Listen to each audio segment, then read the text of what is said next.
Bien, buen día. Vamos a poner para grabar. Recording in progress. Comenzamos entonces con la primera clase referido a los temas de higiene y seguridad. Como les venía comentando la clase pasada, la materia consta de dos partes, lo que tiene que ver con la parte de higiene y lo que tiene que ver con la parte de seguridad. La semana pasada, el martes, dijimos que la parte de higiene se relacionaba puntualmente, no sé si recuerdan, con qué tipo de aspectos de la vida del trabajador, con la prevención de la ocurrencia o el desarrollo de qué. La parte de higiene, ¿se acuerdan? Enfermedades laborales. Correcto, de enfermedades laborales.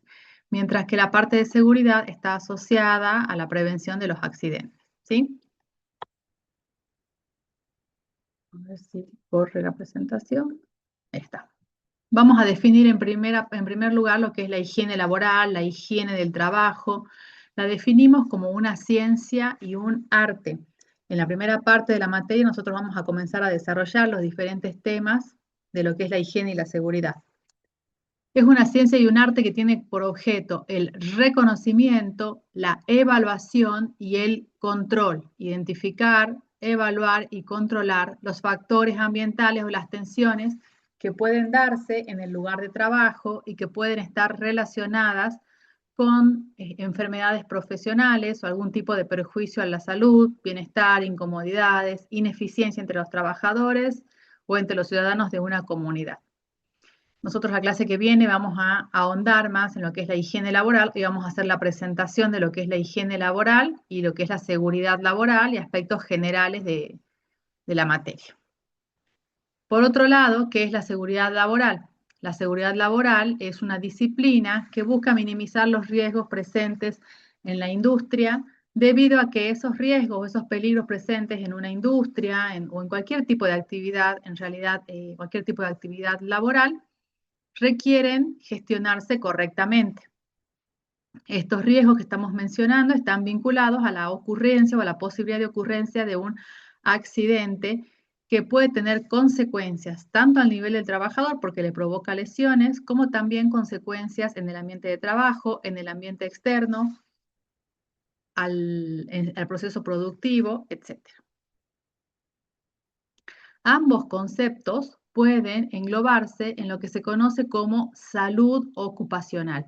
Este concepto que vamos a ver proviene de la Organización Mundial de la Salud y de la OIT, que es la Organización Internacional del Trabajo, y en realidad engloba lo que es la higiene y la seguridad laboral. Dice que la salud ocupacional debe propender a promover y mantener el más alto grado de bienestar físico, mental y social de los trabajadores en todas las ocupaciones. Fíjense que no estamos hablando únicamente de lesiones a nivel físico, sino también de lo que tiene que ver con la parte psicológica del trabajador.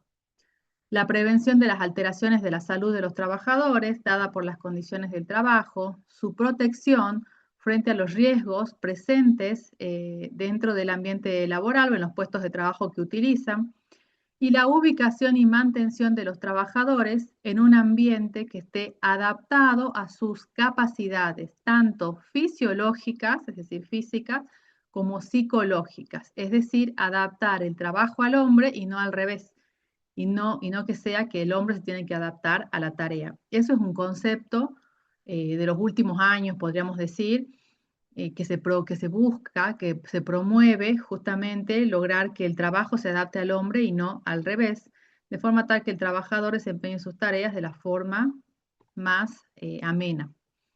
Una definición más breve de lo que es la salud ocupacional habla de la prevención y el control de los accidentes y las enfermedades ocupacionales mediante acciones que pueden ejecutarse al nivel de los procesos productivos, a nivel del ambiente laboral, junto a acciones de protección de la salud y el examen periódico de los trabajadores. Ahora vamos a ver en qué casos se hacen los exámenes periódicos a medida que vayamos avanzando con la clase. Hemos definido entonces el concepto principal de lo que se trata esta asignatura, ¿sí? Esto que tiene que ver con la higiene y la seguridad, creo que lo comentamos un poco en la clase pasada, fue evolucionando con el transcurso de los años. Inicialmente eran más bien acciones intuitivas, podríamos decir, y personales del hombre, de protegerse en relacionado a las tareas que iba desarrollando. Antes del siglo XVII no existía la industria todavía, entonces las tareas que realizaban las personas eran más bien de tipo artesanal, vinculadas a agricultura, cría de animales, algunos aspectos de manufactura con diferentes materiales, pero todo era a pequeña escala. No obstante, el hombre tenía conocimiento de que podía llegar a lesionarse, pero este tipo de acciones eran esfuerzos individuales.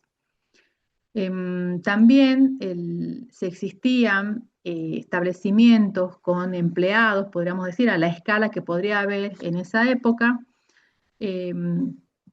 Algunas lesiones o lo que podía llegar a ocurrirse se tomaba como que era algo inevitable.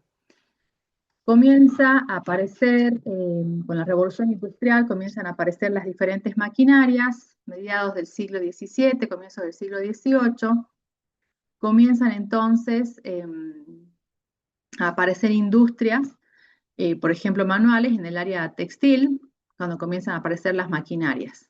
Crece el número de los accidentes laborales y el desarrollo de enfermedades. En esas épocas, las industrias no eran los establecimientos que nosotros conocemos ahora, sino que las condiciones en sí de las industrias eran bastante precarias. Les voy a dejar un apunte en el aula. La bibliografía dice que eran prácticamente chozas las industrias, sin ventilación, sin las condiciones mínimas necesarias para que el trabajador pueda ejecutar la tarea.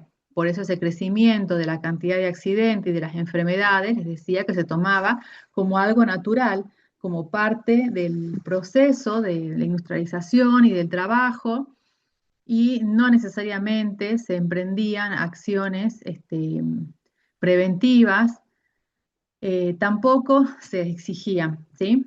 Recién, fíjense, a partir del año 1833 comienza a haber inspecciones por parte del gobierno, principalmente en países de primer mundo, podríamos decir, y pasan muchos años para que, como resultado de estas inspecciones, estas observaciones desde el punto de vista de la higiene y la seguridad, comiencen a verificarse algún tipo de mejora vinculada a estos requerimientos.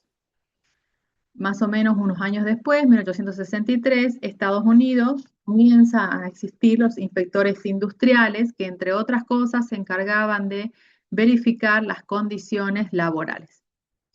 Por ese momento también era bastante común extensas jornadas laborales, no la jornada laboral de 8 horas, y era bastante común también que trabajaran mujeres, niños, toda la familia en una industria, exponiéndose obviamente a los riesgos vinculados a la tarea que estén realizando. No había leyes que regularan no únicamente el trabajo infantil, sino también la jornada laboral, por ejemplo. Fíjense, año 1871, las 2/3 partes de los trabajadores eran mujeres y niños principalmente, y el 50% fallecía antes de los 20 años de edad. O sea, se registraban numerosas muertes vinculadas, ya sea por accidentes laborales o bien por enfermedades profesionales bastante que se consideraban comunes, ¿sí? Posteriormente, la legislación acorta la jornada laboral, establece edades para los trabajadores, para la edad de los niños también, y comienzan, decíamos, a visualizarse algún tipo de mejora en las condiciones de seguridad. Año 1877 empiezan a aparecer leyes específicas, en este caso leyes que obligan a resguardar las máquinas peligrosas. Las máquinas tienen asociada un riesgo y el uso de herramientas que denominamos riesgo mecánico, vinculado a la posibilidad de accidentes, ya sea por cortes, golpes, por proyección de partículas con las herramientas que se utilizan. Eso llamamos riesgo mecánico, lo vamos a ver casi al final de la materia. Entonces, en 1877 comienzan a aparecer leyes un poquito más específicas, decimos, vinculadas a los diferentes riesgos con los que se presentaban los trabajadores. 1883 se comienzan a asesorar a las industrias en temas de higiene y seguridad. No les nombro todas las normas, pero comienza a ser más significativa las diferentes normas que aparecen vinculadas a los aspectos del trabajo. Y en el siglo XX se crea lo que hoy actualmente conocemos como OIT, Organización Internacional del Trabajo, que entre otras cosas se encarga de velar y de investigar aspectos vinculados al trabajo, siempre apuntando a mejorar todo lo que tiene que ver con las condiciones laborales del trabajador.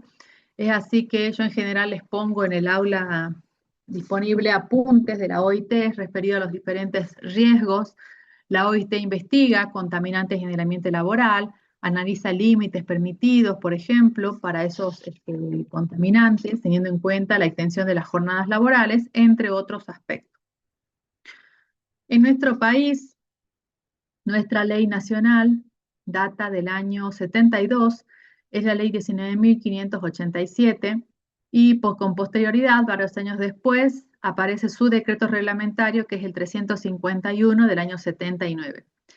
Esa es la ley marco, sigue hoy por hoy vigente, es una ley bastante técnica en lo que se refiere a que cada uno de sus capítulos, tanto de la ley como el decreto principalmente, indica cómo deben hacerse todo lo que tenga que ver con los riesgos laborales, cómo debe medirse. Si bien ha recibido actualizaciones, sigue siendo una ley que se encuentra vigente.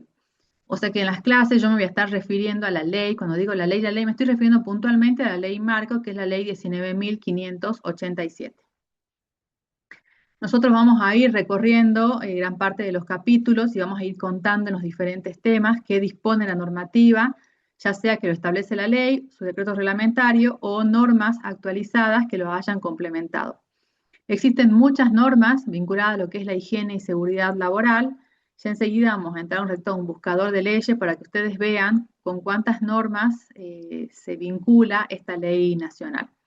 Pero como para que tengamos una idea qué aspectos tocan, tanto la ley como el decreto, se refiere a las prestaciones de medicina y de higiene y seguridad en el trabajo, por ejemplo. Eso tiene que ver con quiénes pueden prestar el servicio de medicina laboral y quiénes pueden ejercer el servicio de higiene y seguridad en el trabajo.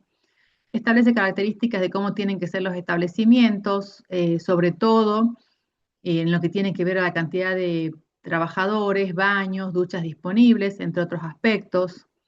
Tiene un título relacionado a las condiciones de higiene, y aquí entonces, y de esta forma también nosotros vamos a encarar la asignatura, nos referimos a los diferentes riesgos, la carga térmica, dijimos de 3 por frío y por calor la clase pasada, la contaminación ambiental, referida a otro tipo de contaminantes en el ambiente laboral, lo que son las radiaciones, la ventilación, que es una medida de control para ciertos riesgos, lo que es la iluminación, el color, los ruidos y las vibraciones.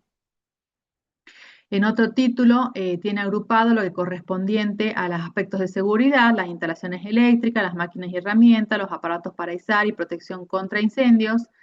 También, referido a la protección del trabajador, habla de lo que son los elementos de protección personal y selección y capacitación del personal, con sus correspondientes anexos vinculados a los temas que ya he mencionado. Otra normativa importante es la ley 24.557, que es la ley de riesgo de trabajo. La deben haber escuchado también, pero yo cuando me esté refiriendo a la ley, me voy a referir a la 19.587. Esta ley es importante, salió, como indica allí, en el año 95, y es importante porque es la que establece la obligatoriedad de que los trabajadores estén asegurados. Ese aseguramiento de los trabajadores, la normativa lo propone de dos formas. Una, mediante un autoseguro, sería que normalmente hay un autoseguro, lo pueden establecer empresas que tienen un gran respaldo económico, es decir, que se aseguran a sí mismas por lo que pueda llegar a pasar a los trabajadores, o aseguran a sus mismos trabajadores, sería lo que correspondería o lo que sería que en el caso de que al trabajador le pase algo, responde con su patrimonio, con lo que corresponda, a atender esta cuestión del trabajador.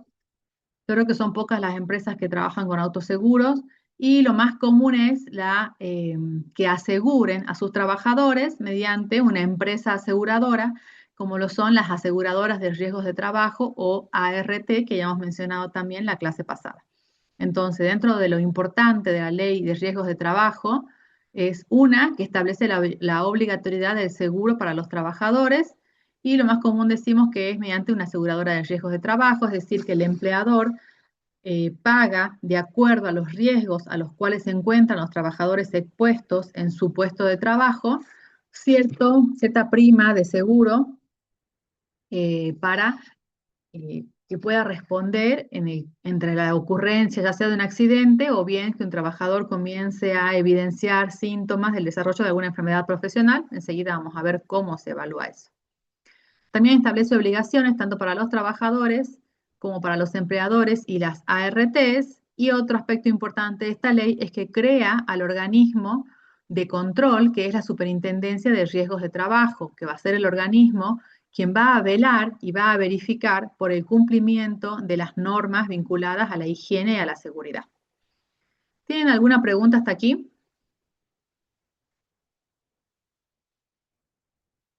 No. Bueno.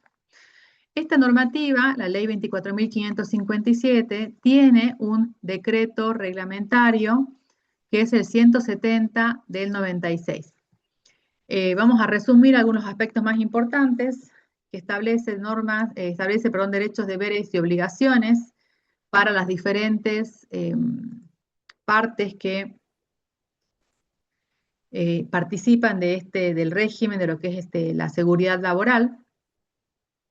Por ejemplo, las aseguradoras de riesgo de trabajo tienen la obligación de denunciar ante los organismos de control, en este caso de la superintendencia, cualquier tipo de incumplimiento de sus afiliados, es decir, de las empresas a las que estén asegurando incumplimientos relacionados con normas de higiene y seguridad, incluido el plan de mejoramiento. El plan de mejoramiento se refiere al conjunto a todos los aspectos que la empresa debe implementar para mejorar sus condiciones de seguridad, ¿no?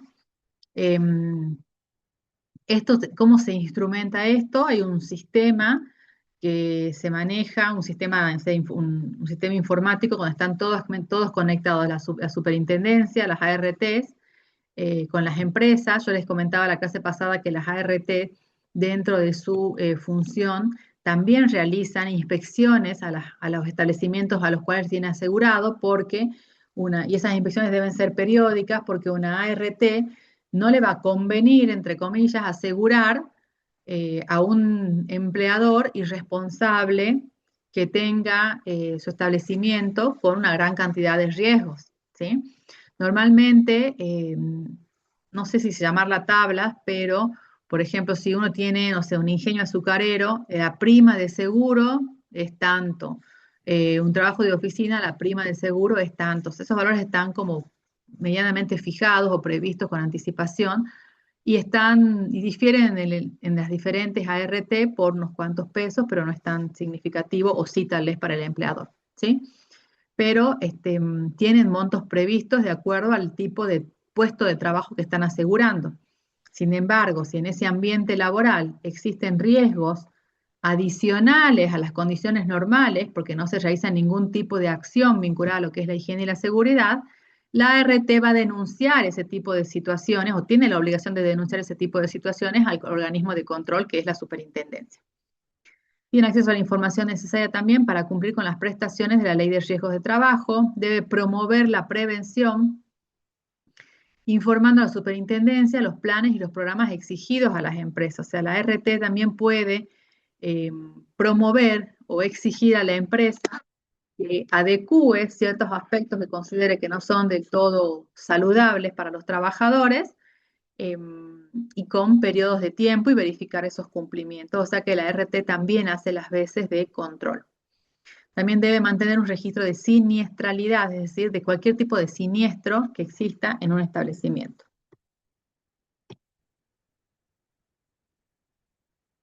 Los empleadores tienen derechos, deberes y obligaciones. Tienen derecho a recibir información de la ART respecto del régimen de alícuotas y de las prestaciones. La alícuota es lo que paga la ART, lo que paga el empleador a la ART por cada trabajador, y qué incluye esa alícuota. Y también tiene derecho a ser asesorado en materia de prevención de riesgos. Vamos a ver que la normativa, de acuerdo a la cantidad de trabajadores, obliga al empleador a que tenga un responsable de higiene y seguridad, pero no solo es ese responsable de higiene y seguridad quien debe velar por todo lo que tiene que ver con los riesgos de los trabajadores, sino que también la ART debe prestar ese tipo de servicio. Tiene la obligación de informar a los trabajadores quién es la ART que los cubre. Normalmente eso se hace mediante tarjetas donde el trabajador identifica qué ART lo está asegurando y tiene también esas tarjetas disponibles los mecanismos de comunicación con la ART, porque supongamos que el trabajador tiene un accidente yendo al trabajo, que es un tipo de accidente en particular, puede directamente él mismo llamar a la ART para hacer la denuncia del accidente. El empleador también tiene la obligación de denunciar a la ART y a la superintendencia cualquier tipo de accidente y de enfermedad profesional que se produzca en su establecimiento. Debe cumplir con las normas de higiene y seguridad. Yo menciono ejemplos para que entiendan un poco el tema de empleadores irresponsables, pero esa no debería ser una situación normal, ¿sí? Los empleadores deben velar por el cumplimiento de los diferentes aspectos de higiene y seguridad que nosotros vamos a ir desarrollando a lo largo del curso. ¿Cómo hacen para poder cumplir? Y tienen que tener un asesor en higiene y seguridad que le vaya indicando y bueno, realizar las inversiones correspondientes a los efectos de que el establecimiento cumpla con todas las normativas. Y tiene la obligación de mantener el registro de siniestralidad, es decir, registrar los diferentes incidentes que puedan llegar a ocurrir. Los trabajadores que deben hacer, deben recibir del empleador información y capacitación en materia de prevención de riesgos, debiendo participar en las acciones preventivas, o sea que el trabajador debe ser informado de los riesgos a los cuales se expone y también tiene que cumplir con las normas de higiene y seguridad, que sería el siguiente punto. Aquí también es todo, el trabajador parecería que es el más indefenso frente a estos aspectos, pero también existen empresas de muchos años, trabajadores de muchos años que no pueden adaptarse a todo este proceso de mejora, podríamos decir, de las condiciones de higiene y seguridad, porque antes le hicieran de determinada forma, porque antes nunca nadie los cuidó. Entonces también existen trabajadores que son resistentes a cumplimentar con lo que son las normas de higiene y seguridad. Entonces, pero eso está dentro de sus obligaciones. Debe informar al empleador los hechos que conozcan relacionados con los riesgos del trabajo, como el trabajador es quien está en el campo, podríamos decir. Por ejemplo, puede decir, no, acá se rompió, esta pieza no está arreglada correctamente, genera un riesgo cuando la operamos por tal cosa. Tiene que informar todo ese tipo de situaciones a su empleador. Se tiene que someter a los exámenes médicos y a los tratamientos de rehabilitación. Vamos a ver que las ART tienen la obligación de hacer exámenes periódicos a los trabajadores y vamos a ver qué es lo que se analiza en esos exámenes. Y con eso las ART van haciendo el seguimiento de lo que son los trabajadores y cómo van respecto, por ejemplo, del presunto desarrollo de enfermedades profesionales, ¿sí? Y deben denunciar ante el empleador los accidentes y las enfermedades que posiblemente puedan llegar a desarrollar, entre otros aspectos. Yo, ahora después de que terminemos de ver la normativa, las poquitas normas que les puse aquí, les voy a mostrar un poco con qué se va complementando, pues simplemente para que vean que son una gran cantidad. Estamos viendo las más significativas, podríamos decir, y también cuando vamos desarrollando algunos temas, yo recalco algunas que son específicas de cada tema. También en el año 1996 comenzaron a surgir normas de higiene y seguridad específicas para las diferentes actividades. ¿Por qué? Porque la ley 19.587, la ley marco, era una ley general y había aspectos de ciertas actividades que no estaban cubiertos del todo por ser aspectos muy específicos de ciertos rubros. Entonces se consideraban que no estaban cubiertos del todo por la ley marco. De esta forma surge, por ejemplo, el decreto 911 del año 96, que reglamenta lo que es la higiene y la seguridad laboral para la industria de la construcción. ¿Qué aspectos tenía en particular la industria de la construcción? Por ejemplo, que es una industria que en muchos casos se realiza a la intemperie, ¿sí? La industria de la construcción, por ejemplo, hace rutas Entonces, yo hace rato les mencionaba que la ley marco habla de las condiciones de los establecimientos, pero allí no hay un establecimiento físico donde el trabajador, al que va el trabajador asista cotidianamente, sino que va, se presenta en el frente de obra. Entonces, ese tipo de aspectos son regulados por este decreto y tiene que ver, por ejemplo, qué debe tener el obrador, qué es lo que se instala cuando uno tiene que hacer una obra en un lugar que sea a la intemperie, al aire libre, ¿sí? Una ruta, por ejemplo. Se instala un obrador, qué condiciones tiene que reunir ese obrador, qué condiciones tiene que haber en los frentes de obra para los trabajadores, ¿sí? Esos aspectos, por ejemplo, tan específicos no estaban considerados, el tema de los sanitarios, no estaban considerados en la ley marco 19.587, entre otros aspectos. Entonces, la ley habla de lo que son las prestaciones del servicio de medicina laboral y de, y de higiene y seguridad, la infraestructura presente en las diferentes obras, qué aspectos o qué normas se consideran, tienen riesgos específicos en la industria de la construcción, por ejemplo, el trabajo en altura, entre otros aspectos. Estos aspectos entonces son considerados para la industria de la construcción. Y entonces en la industria de la construcción, cuando uno quiere saber qué debe cumplir con higiene y seguridad, primero voy a ver este decreto y luego lo que no tenga este decreto me lo complemento con la ley 19.587. También en el mismo año sale el decreto 1338, que es importante porque establece qué condiciones tiene cómo deben ser los servicios que recibe el empleador o qué debe exigir y cómo debe contratar, lo que tiene que ver con lo que es la medicina del trabajo y la higiene y la seguridad laboral.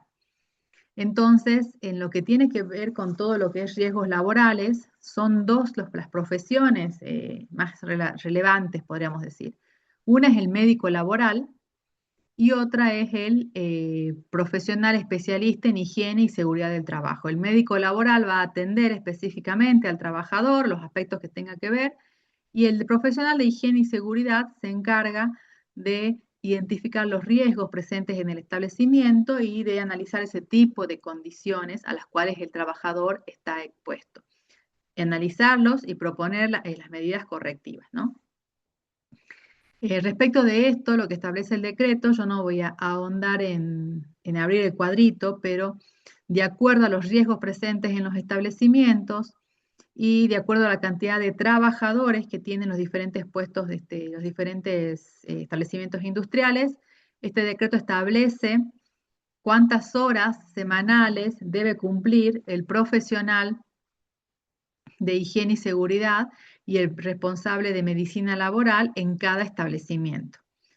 Dentro de la cantidad de trabajadores se discrimina personal administrativo y personal que se encuentra expuesto a los riesgos, ¿sí? El personal administrativo se lo considera al 50% sería para contabilizar la cantidad de trabajadores, mientras que las personas o los trabajadores que están propiamente en la planta, podríamos decir, se los considera al 100%.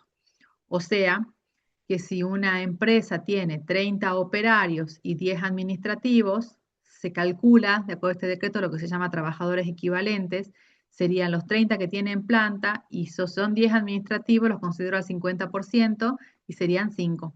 O sea, en total esta empresa tiene 35 trabajadores equivalentes y en base a eso ingreso un cuadrito que tiene este decreto y determino cuánto tiene y los riesgos que tengo en mi establecimiento y determino cuánto tiempo debe cubrir el profesional de medicina laboral y el de higiene y seguridad, a quienes debo pagarle, ¿no? Obviamente, como empleador, debo contratar el servicio si estoy obligado, de acuerdo al cuadrito surge que se deben cumplimentar cierta cantidad de horas y debo, entonces, abonar el servicio y tener esta consulta permanente y semanalmente que se va a encargar de ir verificando todas las condiciones de mi establecimiento. Bueno, acá estaba el cuadrito.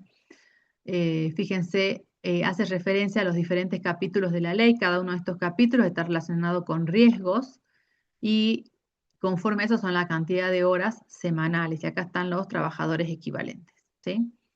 De 1 a 15, y si están expuestos a estos riesgos que se mencionan aquí, que son los mínimos, no es una exigencia tener el responsable, ¿sí? Fíjense, incluso hasta 60. y luego a partir de allí va aumentando la cantidad de horas, de acuerdo también a la cantidad de trabajadores. Otro decreto específico que salió más o menos por la misma época es el decreto que tiene que ver con la higiene y seguridad de la actividad agraria. También este tipo de actividad tenía riesgos específicos, por ejemplo, vinculado al uso de agroquímicos, vinculado a maquinaria agrícola puntualmente, agentes de riesgo que no se presentaban en otros tipos de puestos de trabajo, como los que tiene que ver con la explotación forestal o cualquier tipo de alimaña que pueda llegar a presentarse en una plantación, ¿sí? Entonces, este tipo de los riesgos vinculados, como se refiere a la actividad agraria, también abarca la agricultura y la ganadería. Entonces, los riesgos vinculados al contacto con ciertos animales. Así que todo esto es lo que contempla este decreto. En el año 2003, la Superintendencia de Riesgos de Trabajo saca una resolución muy importante. Nosotros la vamos a ir haciendo referencia a medida que vayamos desarrollando algunos temas. La resolución es la 295 del año 2003 y es importante porque, voy a empezar a leer de atrás hacia adelante, establece o modifica algunos valores, límites de los contaminantes químicos, de las concentraciones de contaminantes químicos en ambiente laboral.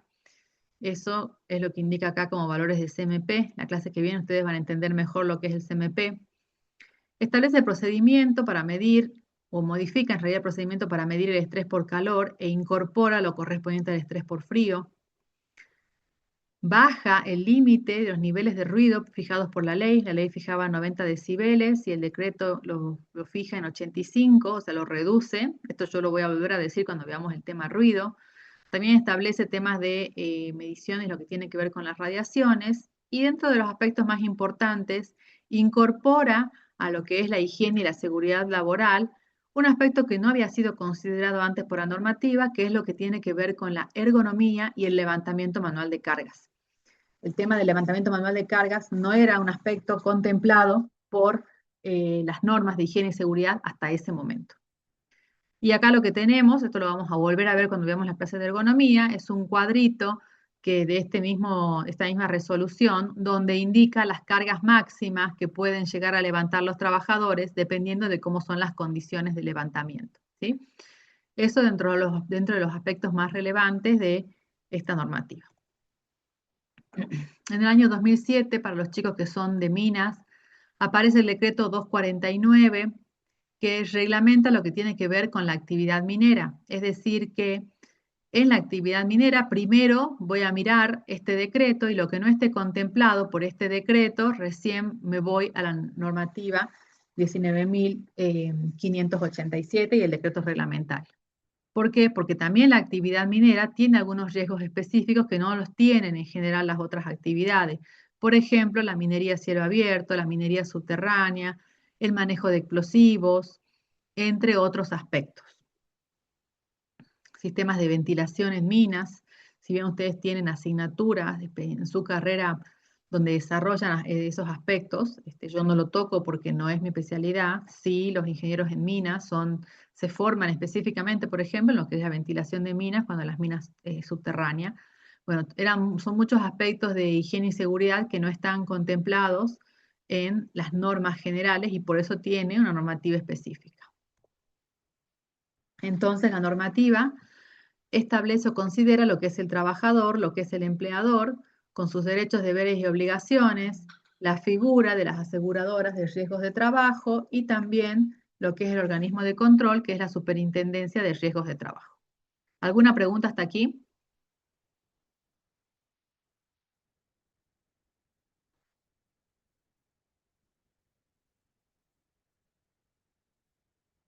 ¿Qué es alícuotas y qué es la ergonomía? La ergonomía no me voy a extender ahora porque vamos a tener una clase de ergonomía. Las alícuotas les dije que es lo que paga cada empleador a la ART para asegurar a su trabajador.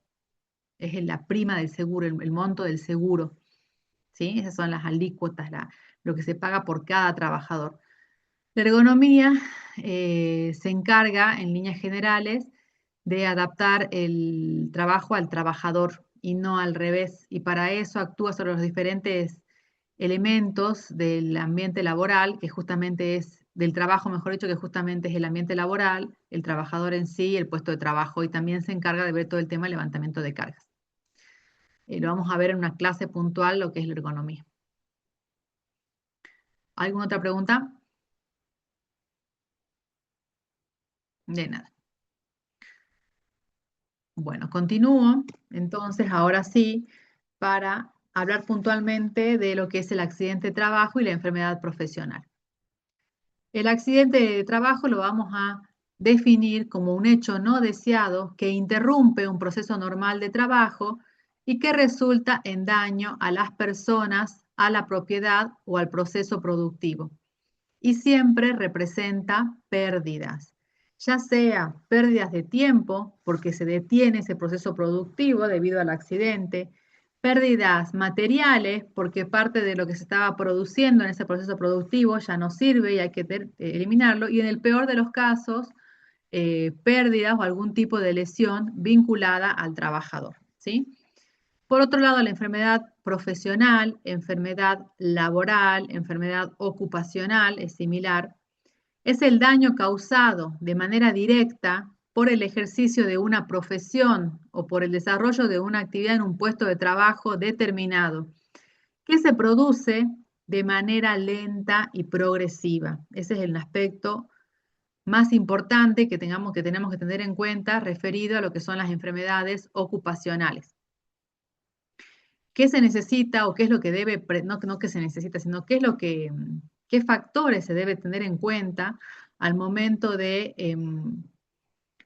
analizar la posibilidad de ocurrencia de una enfermedad profesional? Son dos puntualmente los aspectos, que puede ser que exista una concentración o un nivel de contaminantes por encima de los límites permitidos. Un trabajador obviamente expuesto a esas concentraciones de contaminantes, cuando digo contaminantes me refiero a contaminantes físicos, químicos o biológicos, físicos y químicos, ¿sí? Principalmente. Y bien, y también un tiempo de exposición de los trabajadores lo suficientemente largos. Es decir, que se tienen que dar estos dos aspectos para que un trabajador desarrolle una enfermedad profesional. Cuando me refiero a tiempos de exposición largo, me refiero a años. ¿Han visto la película de los mineros que les dije de tarea? ¿Ya pudieron terminar eso? Sí, profe. No sé si se acuerdan que en la primera parte de la película de los mineros, cuando después de que ocurre el accidente y hablan del tema, el supervisor con uno de los jefes o bueno, de alguien de un rango mayor les dice que muchos de ellos, dice, y muchos de ellos tienen silicosis, le dice, la enfermedad de los mineros, les dice. La silicosis es una enfermedad, lo vamos a ver la clase que viene, una enfermedad que se debe a la exposición por encima de límites permisibles de polvo recién formado de sílice y a la respiración justamente, al trabajo, en esas condiciones de concentraciones elevadas. Entonces, las enfermedades profesionales, les decía, que se desarrollan a lo largo de años. A lo largo de años.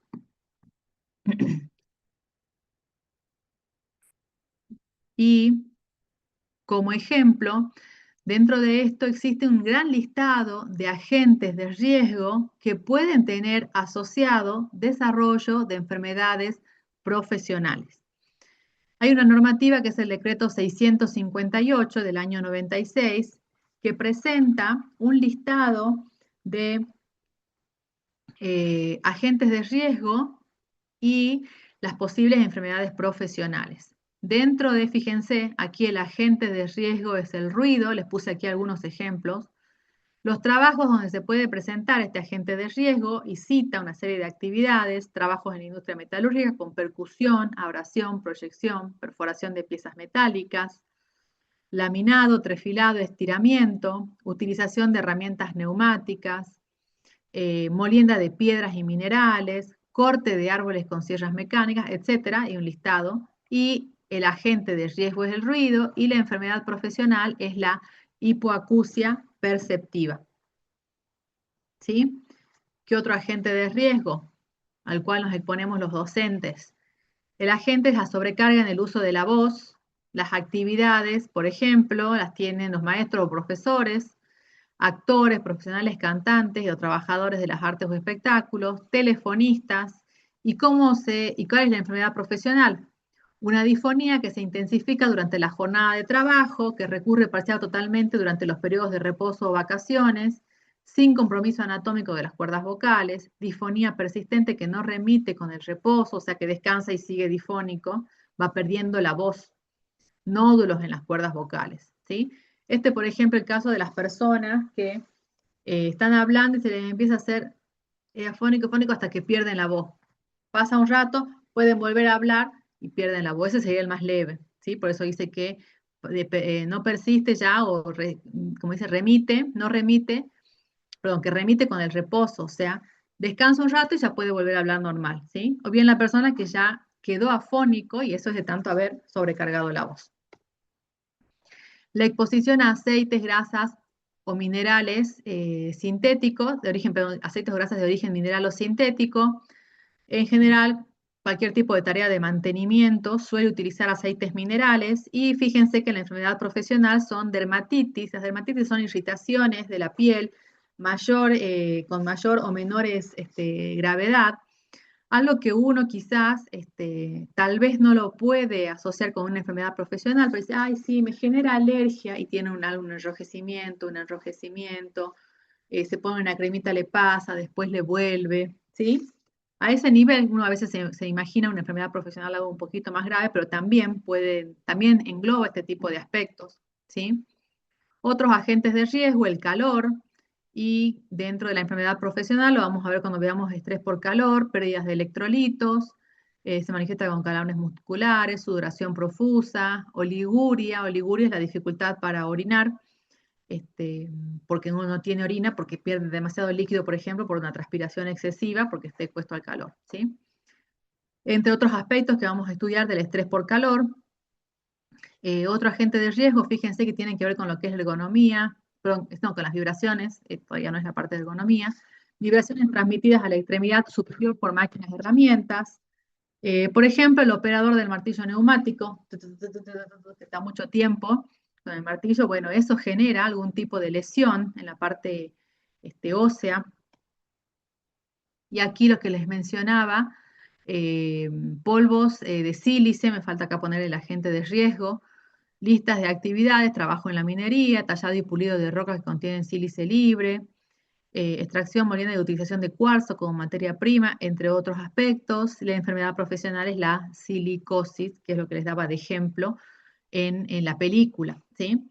Este decreto entonces lista los agentes de riesgo y lista las enfermedades profesionales asociadas. Ahora también puede ser que se desarrolle en los trabajadores algún tipo de enfermedad profesional que a veces no esté en este listado. Eso requiere todo un procedimiento ante los organismos de verificación de la superintendencia, junta médica y una serie de análisis y evaluaciones para ver si se reconoce o no como enfermedad profesional. ¿Cómo se determina esto o cómo se puede saber cuáles son las potenciales enfermedades profesionales que puede contraer un trabajador? Cuando uno analiza un puesto de trabajo, identifica uno digo como responsable de higiene y seguridad, el responsable de higiene y seguridad del establecimiento, analiza los puestos de trabajo, las tareas que realizan cada trabajador e identifica los potenciales agentes de riesgo. Anualmente debe enviar a la ART un listado, que es esta planilla de relevamiento de agentes de riesgo, o RAR, también llamada, donde para los establecimientos para los cuales trabaja, esto va firmado por el responsable de higiene y seguridad y por el empleador, lista los agentes de riesgo a los cuales se expone cada trabajador. ¿Y de dónde saca los agentes de riesgo? Ahora no puedo abrir el archivo, me aguantan un cachito porque voy a tener que abrirlo desde mi disco, pero les quiero mostrar lo que es una planilla RAR. Un segundito. Es un listado .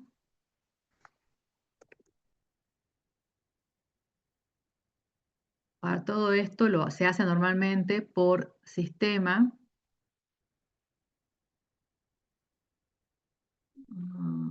A ver si lo tengo por acá.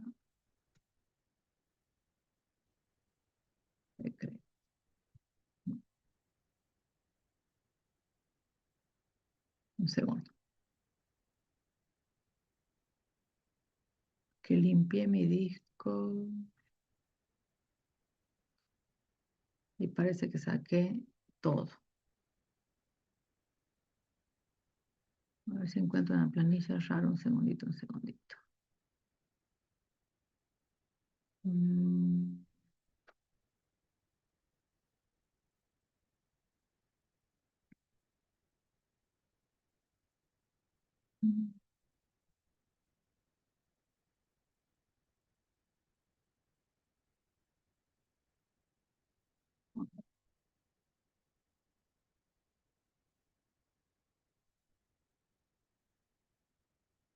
Esto podrían decir, pero es otra cosa. Bueno, yo busco uno ahora mismo en internet para compartirles. A ver. Pasa que ya tenía poco espacio. Un segundito. Probé todos los enlaces, menos ese, pero ya encuentro. Acá hay. Bien. Encontré uno, ahora les muestro, de Swiss Medical. Ahora les comparto. Normalmente las ART tienen estas planillas, pero ahora se llena por sistema. Les decía que anualmente cada empresa debe mandar a la RT que asegura a sus trabajadores una planilla RAR donde lista a los trabajadores y a los diferentes agentes de riesgo a los que están expuestos esos trabajadores. ¿De dónde saca el listado de agentes de riesgo? De estas planillas, resolución 81 del 2019, se va actualizando, donde fíjense que cada agente de riesgo, recién mencionábamos los agentes aceites minerales, por ejemplo, tienen un código, 40.001 los aceites minerales, supongamos fibras de algodón en una industria textil, 40.016. Acá tengo primero todos los químicos, que son un montón, ¿sí? Exposición a talcos, el 40.161, y así. Esto, la primera parte, son todos los agentes químicos, los 40.000, ¿sí? Entonces uno, por ejemplo, dice Juan Pérez y se pone 40.001, 40.000 tantos y lista los agentes de riesgo. Estos agentes de riesgo, si me voy al decreto 658, vamos a encontrar a la gran mayoría con la enfermedad profesional asociada. Es decir, que lo que se encuentra en esta resolución que mencioné, que es la actualización de la 81 del 2019, son los agentes de riesgo vinculados al desarrollo de enfermedades profesionales. Entonces, uno anualmente, al momento de ir renovando los contratos con la RT, declara a sus trabajadores y declara los agentes a los cuales se expone. Tenemos entonces los químicos, los agentes biológicos, por ejemplo, virus del herpes simple, cándida, antivirus, etcétera. Y también tenemos los agentes hidrotérmicos y otros, exposición al calor, presión superior a la presión atmosférica estándar, presión inferior a la presión atmosférica estándar, por ejemplo, la gente que trabaja en las minas, que está normalmente a una presión menor porque está a mayor altura, ¿sí? O sea que no está a una atmósfera, está a menor presión y eso también genera algún tipo de comportamiento del cuerpo que se tiene que adaptar, ¿sí? A esas condiciones. Sobrecarga en el uso de la voz, que les mencionaba recién, por ejemplo. Y otro tipo de agentes como los físicos, el ruido, las radiaciones ionizantes, infrarrojas, los rayos láser, las vibraciones. Acá fíjense que tenemos el tema del levantamiento de carga, posiciones forzadas y gestos repetitivos de la columna vertebral lumbrosacra, o sea, la gente que está normalmente, por ejemplo, levantando una carga en forma permanente, ¿sí? Personal no expuesto a ningún agente de riesgo capaz de producir enfermedad profesional, uno le pone el código del 000, de las 5 ceros, ¿sí? Y se llenan las planillas. Acá yo saqué una, bueno, soy médica, pero cada RT basado en este mismo listado de agentes de riesgo tiene formatos diferentes, ¿sí? pero en todos los casos hay que listar los trabajadores y estos códigos de riesgo. Entonces, allí se detalla cuáles son los posibles agentes de riesgo a los cuales se exponen los trabajadores y por lo tanto la enfermedad profesional que pueden llegar a tener asociado. En ese contexto, la ART dispone, mencionamos los exámenes periódicos, en base a eso la ART resuelve los exámenes periódicos que se deben realizar a los trabajadores anualmente, con lo cual controla, teniendo en cuenta esos exámenes periódicos, cómo van esos trabajadores evolucionando, cómo mantienen su salud en base al agente de riesgo al cual se encuentran expuestos. A ver, pero esto, obviamente que la exposición a este agente de riesgo en el puesto de trabajo tiene que cumplir con lo que establece la normativa. Por ejemplo, yo tengo ruido en el ambiente laboral. Entonces, si tengo ruido hasta 85 decibeles, bueno, no habría problema. Si tengo niveles de ruido por encima de 85 decibeles, que es el valor que fija la normativa, y bueno, tengo que hacer alguna consideración. O bien los trabajadores deben usar una protección auditiva. Y periódicamente analizo y les hago una audiometría a los trabajadores para ver cómo están respondiendo a ese agente de riesgo. ¿Sí? De esa forma, entonces, se va haciendo un seguimiento de los trabajadores para prevenir en realidad el desarrollo de la enfermedad profesional, porque uno va analizando ciertos síntomas de los trabajadores y puede detectar a tiempo o en forma temprana el posible desarrollo de enfermedades profesionales. Acá dice, también se la brinda la RT para que esté informada que agente de riesgo se debe, no también se la brinda, o sea, no se la llevamos de buena onda, tenemos la obligación de presentarla a la RT. El empleador debe sí o sí entregar la planilla RAR a la ART, ¿sí? Y en base a eso la ART realiza los exámenes que tiene que realizar. ¿Estamos? Luego, bueno, eso sería entonces lo referido a las enfermedades profesionales. Se completa anualmente el reglamento de agentes de riesgo, se presenta la planilla RAR y con eso se va haciéndole el seguimiento a los trabajadores para asegurarse de que no desarrollen enfermedades profesionales. ¿Se entendió esa parte? Sí, Nosotros en profe. las diferentes clases vamos a ir analizando algunos agentes de riesgo, sobre todo nos vamos a explayar en los físicos y vamos a tener, los químicos no nos explayamos tanto porque son muchos, ¿sí? O sea que vamos a tener una clase de contaminantes químicos y lo vamos a explicar en forma general. Pero sí lo físico, ruido, iluminación, cada uno tiene su forma y lo vamos a ir viendo en forma un poco más detallada. Bien, 8:24, necesito hacer una cosita, 5 minutitos y ahora continúo con la clase, voy a pausar la grabación. Y a las 1:30, chicos, retomo y en media horita hasta las 9 terminamos. Un segundito. Recording stopped.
Bien, chicos, retomemos.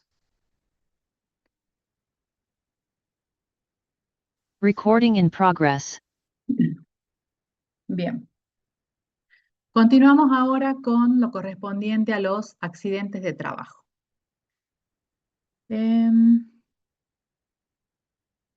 Ahora les comparto. A ver, ahí está. Les comparto 3 ejemplos de accidentes de trabajo. Decimos que los accidentes de trabajo no ocurren porque sí. Recuerdan que en el trabajo que ustedes tenían que hacer introductorio, o sea, lo que le pasó a los mineros fue un accidente de trabajo. Entonces yo les preguntaba si fue casual o causal, ¿sí? O causal. Es decir, si obedecía a causas o fue una mera casualidad lo que pasó. Vamos a ver ejemplos, videos cortitos de lo que es un accidente de trabajo.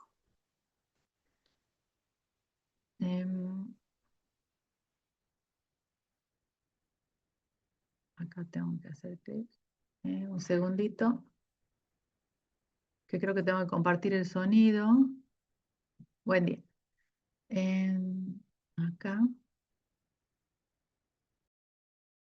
Apago mi micrófono para que no se les acople.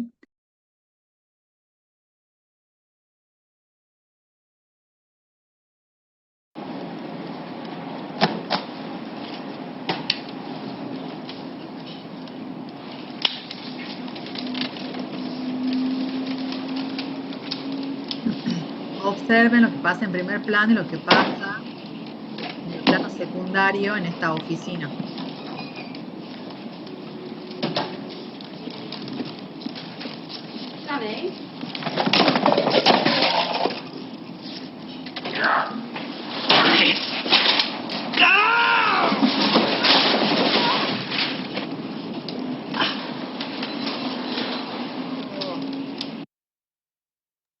Ahora vamos a ver otro video.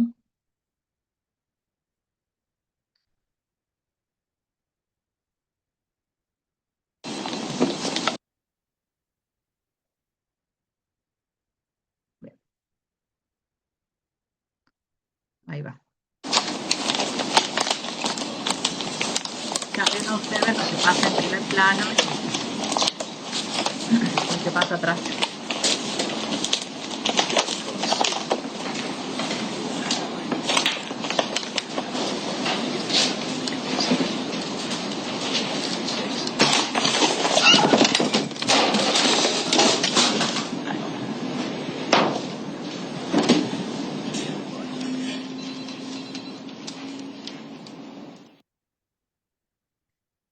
Eso es parte de una campaña de Estados Unidos, viejita, pero bueno, los pongo como ejemplo. Fíjense que es trabajo de oficina, que uno cree que no tiene casi riesgos.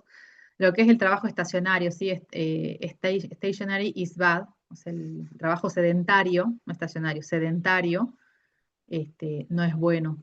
Se refiere a porque uno normalmente en un trabajo sedentario termina con algún tipo de consecuencia.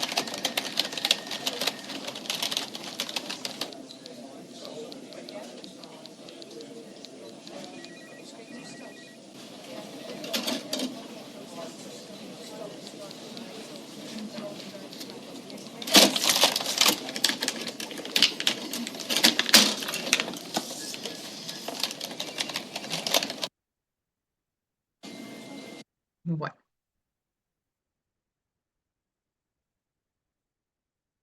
Entonces decíamos que los accidentes no ocurren porque sí, sino que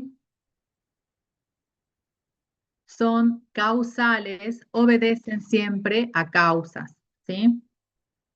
Dentro de lo que es un accidente de trabajo, nosotros vamos a analizar los diferentes aspectos o llamamos factores que pueden llegar a estar relacionados, o que están, no que pueden, que están relacionados con la ocurrencia del accidente de trabajo.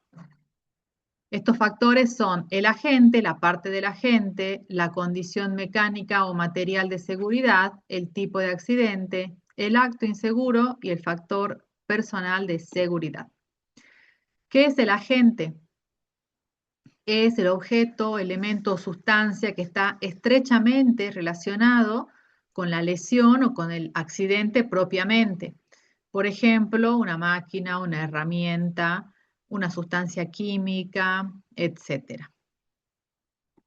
Del agente también tenemos en cuenta la parte del agente, que es del elemento que está directamente vinculado con el accidente, la parte de ese elemento que provoca específicamente la lesión asociada al accidente. Por ejemplo, si se golpeó el dedo colocando un clavo, la cabeza del martillo es la parte del agente. El agente es el martillo y la cabeza del martillo es el agente. Si se quemó con ácido trabajando en el laboratorio de química porque se le derramó un Erlenmeyer, el Erlenmeyer conteniendo ácido es el agente y el ácido propiamente es la parte del agente, o el ácido sería directamente el agente que le provoca la quemadura, ¿sí? Tenemos también la condición insegura. ¿Qué es una condición insegura? Una condición de trabajo que no cumple con las normas de seguridad y por lo tanto puede llegar a provocar un accidente laboral. Por ejemplo, un piso sucio, por ejemplo, un piso mojado, iluminaciones deficientes, cables sin la debida aislación, puestas a tierra inexistentes, herramientas manuales de corte que no tengan el debido filo, ¿sí? Esa es la condición insegura. El elemento que no se encuentra en las condiciones en las cuales debería encontrarse y que por tal motivo termina desencadenando en un accidente. El tipo de accidente es el mecanismo por el cual la persona accidentada se relaciona con el objeto que le provoque el accidente. Por ejemplo, si se machucó el dedo con un martillo, el tipo de accidente es el golpe que sufrió el dedo con el martillo. Si se hizo un tajo en la mano porque hizo mucha fuerza con una sierra que no estaba debidamente afilada, el tipo de accidente es el corte. Si circuló por una zona donde había objetos que podían llegar a caerse de altura y no se puso el casco y le cayó un objeto en la cabeza, el tipo de accidente es el golpe en la cabeza, ¿sí? Es el mecanismo que provoca la lesión propiamente del trabajador, el mecanismo. También tenemos el acto inseguro. El acto inseguro es la violación de un procedimiento normalmente reglamentado y considerado como seguro. No se confundan el acto inseguro con la condición insegura. La condición insegura es una condición material, ¿sí? Mientras que el acto inseguro está relacionado normalmente a una desobediencia y a la ejecución de algo de una forma que no es correcta desde el punto de vista de la seguridad.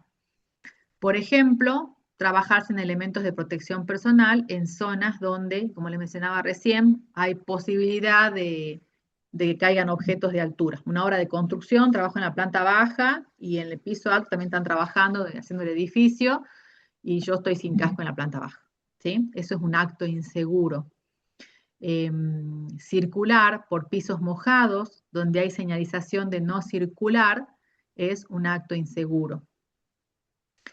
Normalmente cuando hay tareas que son muy riesgosas, se establecen una serie de procedimientos y de permisos que se tienen que cumplimentar para poder ejecutar ciertas tareas, realizar las tareas sin ese tipo de permisos. Trabajar apurado o trabajar muy despacio, entre otros aspectos.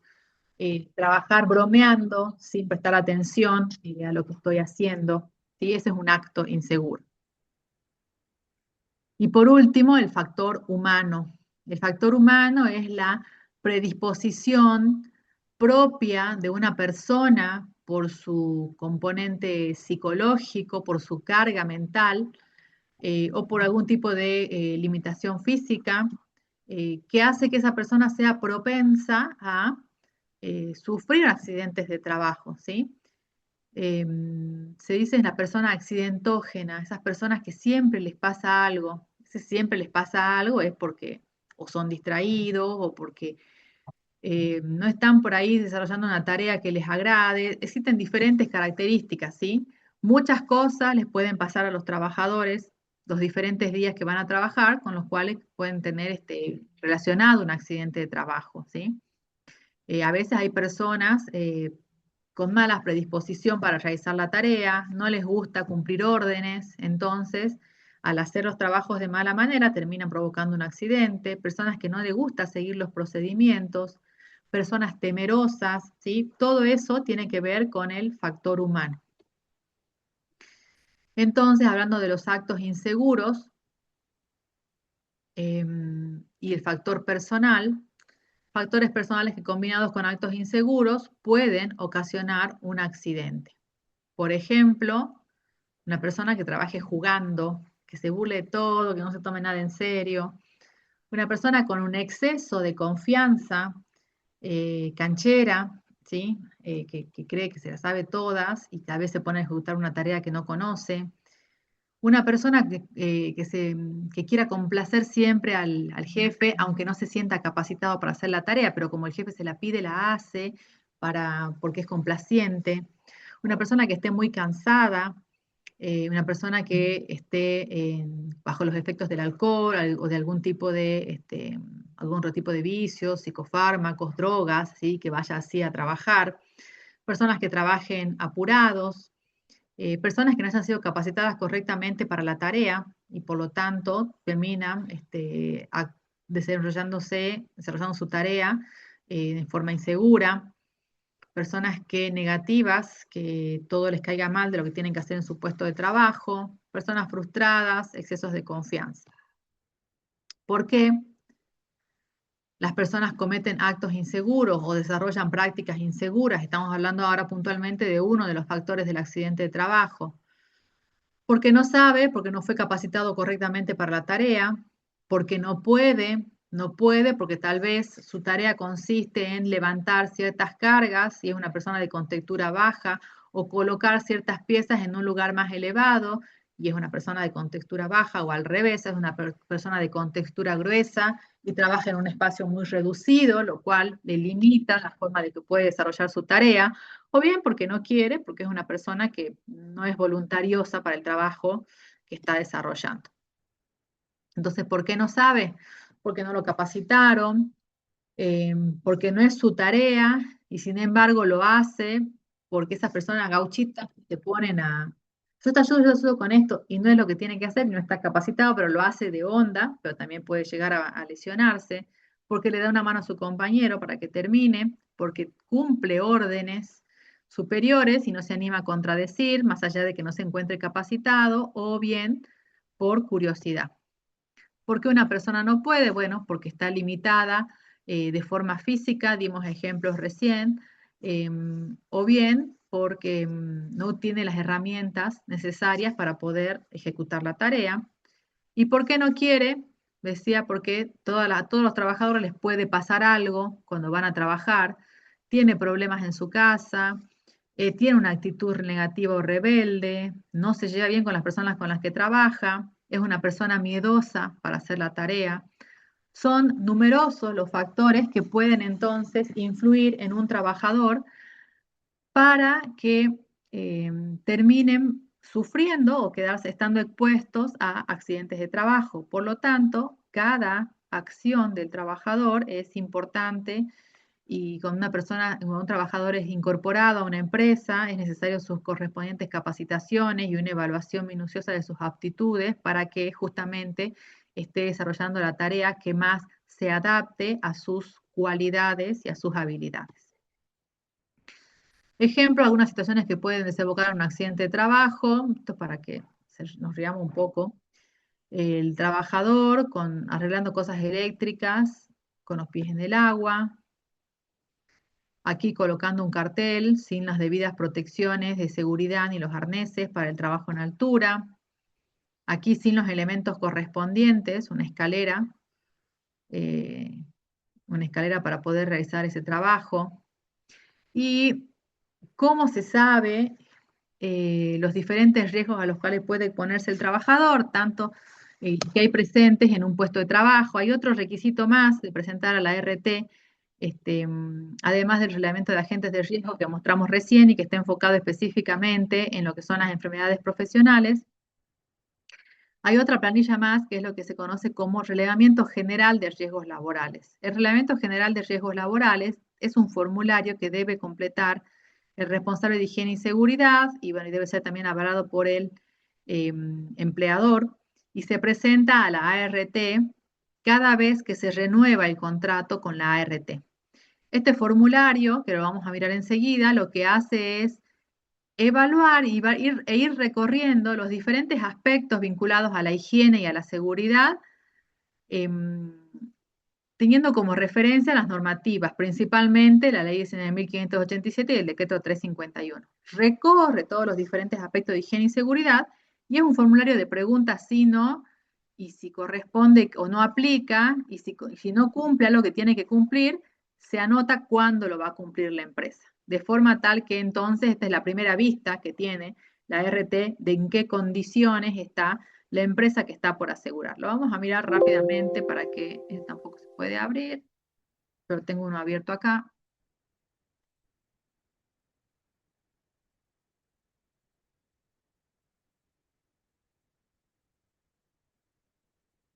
Ahí les comparto, ahí les compartí, fíjense. Este es de otra RT de asociar, todos son similares, fíjense que dice, dispone del servicio de higiene y seguridad, pone sí, no o no aplica y cuándo lo va a regularizar. Y aquí va indicando los capítulos de las normas que hacen referencia a eso, ¿sí? Y va recorriendo los diferentes aspectos de higiene y seguridad, el servicio de higiene, el de medicina del trabajo, lo que tiene que ver con herramientas, máquinas, cómo son los espacios de trabajo, aspectos de ergonomía, lo que es protección contra incendios, almacenaje de diferentes elementos, almacenaje de sustancias peligrosas, manipulación de sustancias peligrosas, riesgo eléctrico, aparatos sometidos a presión, elementos y equipos de protección personal, iluminación y color, condiciones hidrotérmicas, acá se ve la carga térmica, radiaciones ionizantes, láseres, radiaciones no ionizantes, provisión de agua, desagües industriales, baños, vestuarios, comedores, aparatos para izar, montacargas y ascensores, capacitación primeros auxilios, vehículos, contaminación ambiental, ruido, ultra e infrasonido, vibración, gases, soldaduras, uso de escaleras, mantenimiento preventivo de máquinas e instalaciones en general, etcétera. ¿Sí? Etcétera, no, hasta ahí llega.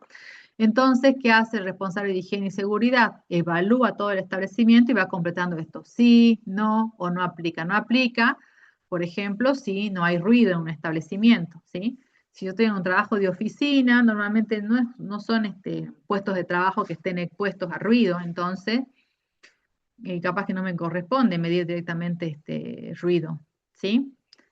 Porque trabajan 3 personas, supongamos, en un ambiente laboral. Entonces, este formulario también debe presentarse, decíamos, en forma periódica a la ART para indicar cómo está la empresa y en el caso de que sea un aspecto que la empresa debe cumplir, pero que no lo cumple, debe poner una fecha en la cual va a regularizar esa situación. ¿Sí? Ese es como un punto de partida o obligaciones legales que cualquier establecimiento debe cumplimentar. Lo presenta a la RT y como se maneja un sistema integrado con la superintendencia, a partir de allí toma conocimiento la superintendencia. ¿Alguna pregunta hasta aquí?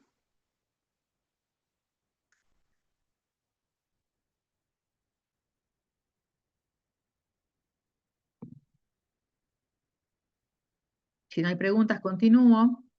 Ejemplo, a ver, trabajemos un poquito. Dice, ejemplo de aplicación de los factores del accidente de trabajo.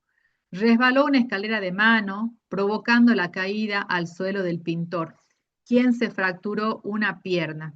Las zapatas de seguridad de la escalera estaban lisas por el uso. El pintor empleó la escalera de mano, haciendo caso omiso de la advertencia de que no lo hiciera. Identifique los factores del accidente de trabajo. Ahora voy a poner en modo para completar acá. ¿Están viendo la presentación? Sí. Bien, a ver, hagamos este ejercicio. Los factores del accidente de trabajo, lo hagamos acá a mí. lo que acabamos de ver. El primero que vamos a ver es el agente. ¿Quién es el agente acá? Escalera. La escalera. ¿Cuál es la parte del agente vinculada con el accidente? Los zapatos. Los zapatos. Las zapatas lisas, ¿sí? Las zapatas lisas.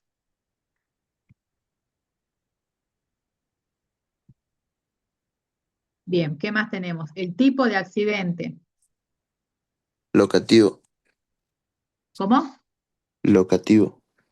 Locativo. O sea, porque se producen caída. Caída. eh, Caída, fractura de la pierna, ¿sí? Caída y fractura de pierna sería.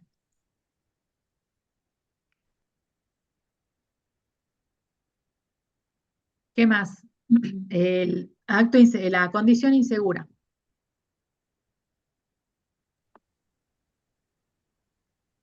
¿Cuál es la condición insegura?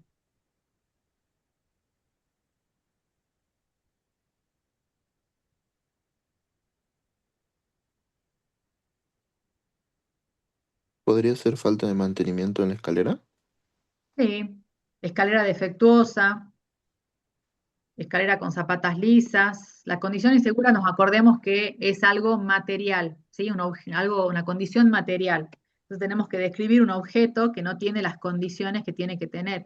Un piso resbaladizo, dijimos, entonces sería escalera sin mantenimiento, no la falta de mantenimiento, la escalera sin mantenimiento, la escalera con zapatas lisas, también puede ser, ¿sí? ¿Cuál sería el acto inseguro? El uso de la escalera por parte del pintor. Uso de escalera que no esté en condiciones, ¿sí? Uso de escalera defectuosa, podemos poner, uso de escalera defectuosa. ¿Y cuál es el factor humano? Desobediencia. Desobediencia del trabajador por no hacer caso al no uso, a la advertencia, pongamos, a la advertencia de no usar la escalera que se encontraba defectuosa. Me quedó largo, pero defectuosa. Bien, más o menos así van a ser los ejercicios del seminario. También tomo uno de estos siempre en el parcial. Vamos a hacer ejercicios de esto el día jueves, ¿sí? Bien. Continúo ahora con la última parte de lo correspondiente a los accidentes de trabajo, que es el accidente in itinere. El accidente in itinere se define como el acontecimiento súbito y violento ocurrido en el trayecto entre el domicilio del trabajador y el lugar de trabajo. ¿Sí? Siempre y cuando el damnificado no hubiera interrumpido o alterado dicho trayecto por causas ajenas al trabajo. O sea, este es el tipo de accidente que es considerado como un accidente de trabajo en particular, se llama accidente in itinere o en tránsito, in itinere significa en tránsito, y que considera el traslado del trabajador desde que sale de su casa hasta que llega al trabajo y desde que sale del trabajo hasta que vuelve normalmente a su casa. Si al trabajador le llega a pasar eso, en esos dos tramos, podríamos decir, de ir al trabajo o de salir al trabajo llegando a su casa, o de salida, mejor dicho, del trabajo en el camino a su casa, es considerado un accidente de trabajo, debe ser cubierto por la ART, y bueno, tiene que cumplir con todo lo que corresponde con lo que es el accidente. Pero acá dice que siempre y cuando el damnificado no hubiera interrumpido o alterado dicho trayecto por causas ajenas al trabajo, o sea, el trabajador un viernes salió del trabajo, se fue a tomar una cerveza con sus amigos y llegó a su casa a las 12 de la noche. A las 12 de la noche tuvo un accidente, pero el trabajador salió a las 8 del trabajo. Salió a las 20 y se quedó tomando algo con sus amigos. Y llegó a las 20, ¿sí? no sería allí un accidente. Vamos a ver entonces qué aspectos se tienen en cuenta respecto del accidente in itinere. En primer lugar, voy a ir acá directamente. Y ya vuelvo enseguida a las otras filminas. Son 3 las condiciones que tienen que cumplirse para que el accidente sea considerado in itinere. Una de las condiciones es mecánica. La condición mecánica tiene que ver con la forma en la que el trabajador se desplaza desde el trabajo, desde su domicilio al trabajo y del trabajo a su domicilio.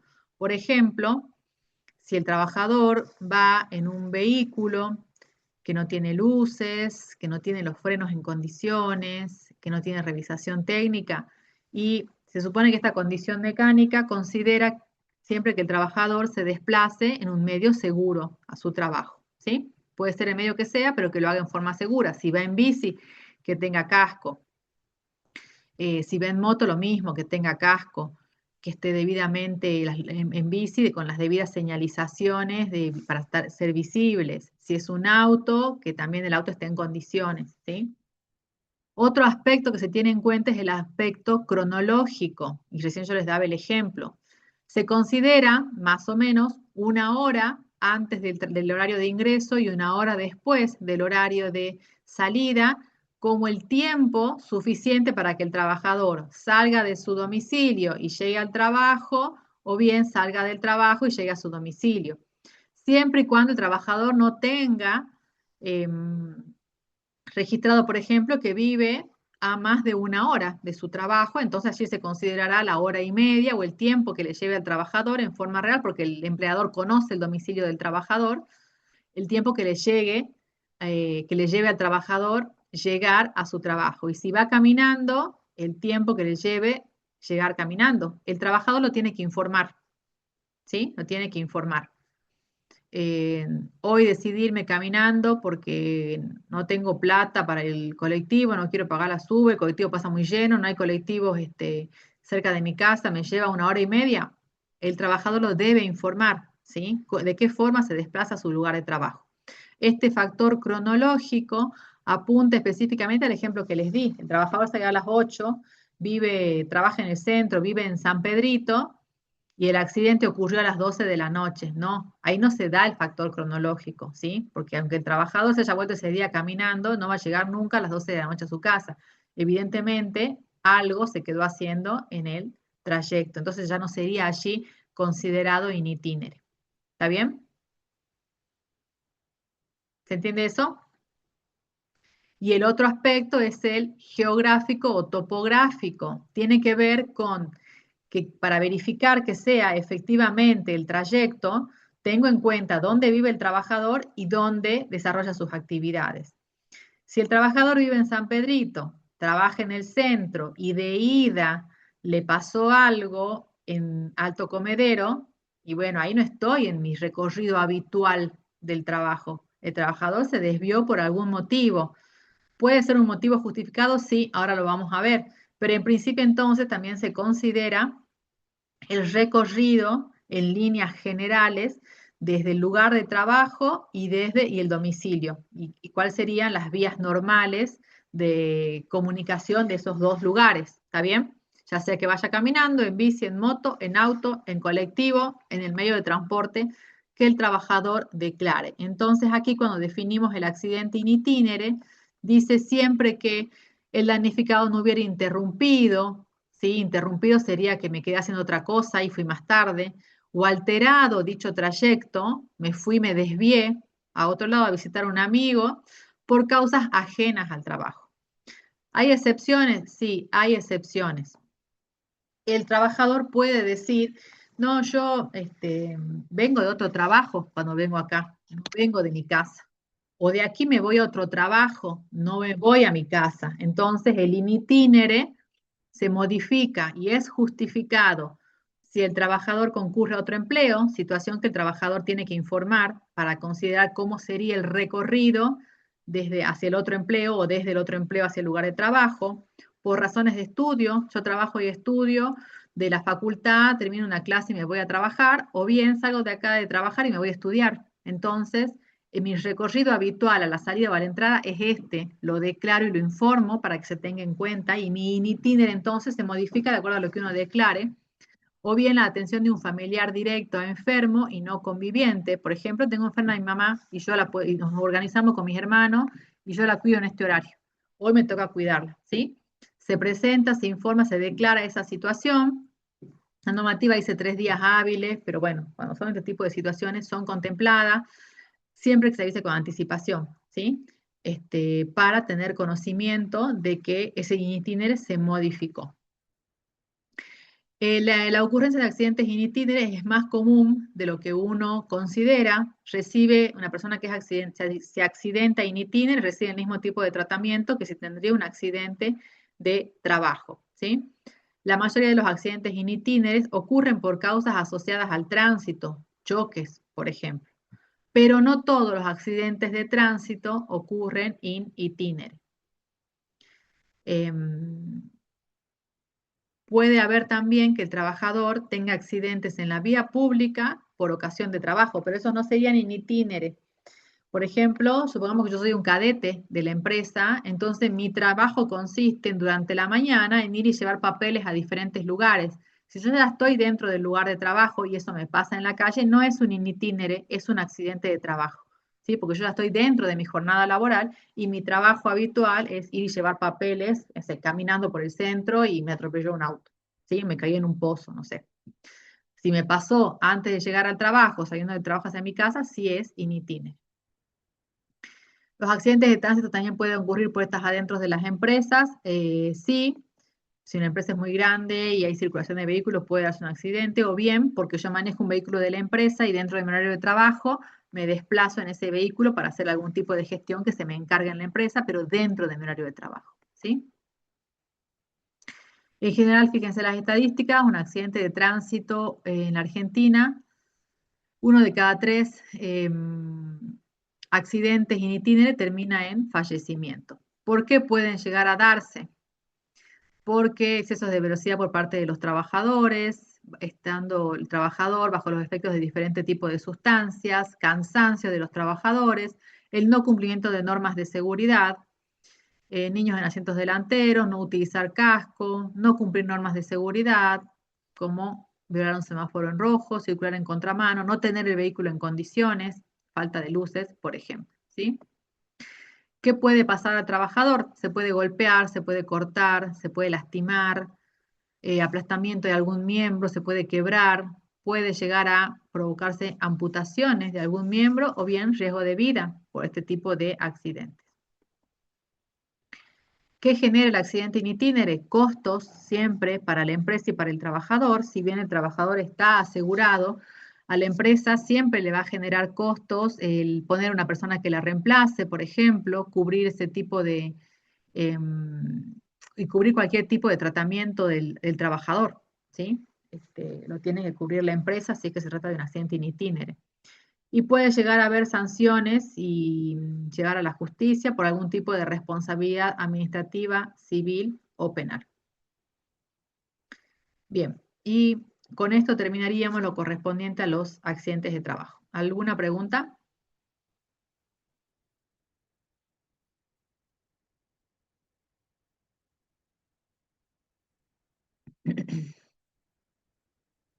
Bien, el día, a ver, ninguna profe. Ayer ya le respondí a Francisco que me preguntó si iba caminando. Ninguna pregunta. Bueno, gracias por responder, Gustavo. Bien, entonces con esto sería la primera parte. Lo que vamos a hacer la clase del día jueves en el trabajo práctico justamente es analizar accidentes de trabajo y enfermedades profesionales. Y en eso consistiría el práctico que lo van a tener disponible antes del, no tomo asistencia, Silvia. Lo van a tener disponible antes del día jueves, lo bajan del aula virtual de la pestaña Trabajos Prácticos y el jueves nos vemos en el anfiteatro de forma presencial para poder desarrollar el práctico. ¿Sí? Si no hay dudas, detengo la grabación. Recording stopped. Y bueno, chicos, si no tienen más dudas, nos vemos, Dios mediante, el día jueves. Yo apago mi cámara y el micrófono, pero sigo en esta aula. No subo la grabación.